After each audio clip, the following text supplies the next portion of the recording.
Okay, so I thought the bearings were good on this thing, or the blades, and I was wrong. They're cheap Chinese bearings, but anyways, I would have to get something on there to show you that it says made in China. Oh, it doesn't even say made in China, it just says China.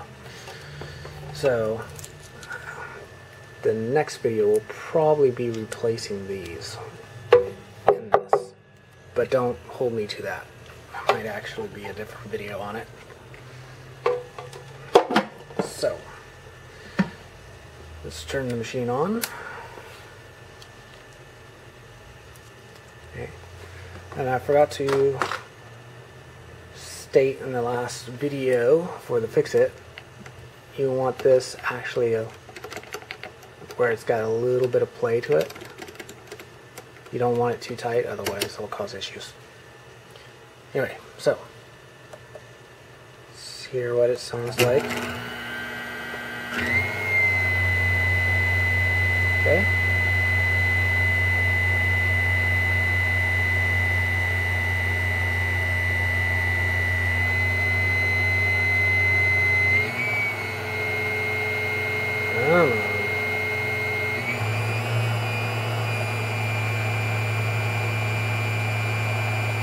Yeah, 30.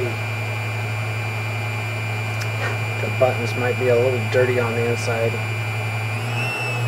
At least the top one. So we'll go to 30. Okay, so you hear how it sounds. Alright? So it's going to start right off at 30. And now you get to hear what it sounds like with the container on, but you'll actually get to hear the bearings this time.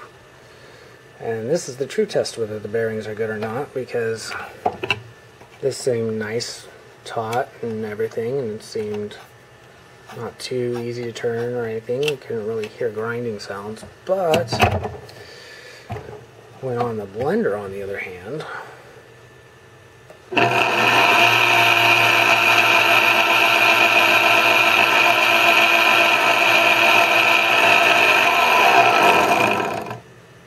you can tell the bearings actually are not good.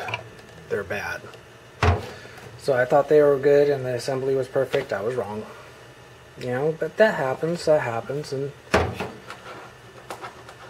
I do got new bearings to replace them with. So, and these ones are NSKs. So I think I actually already stated what kind of bearings they were on the other one, but these are good. I'll be replacing the bearings, and that'll be in a different video. You have a great day. God bless.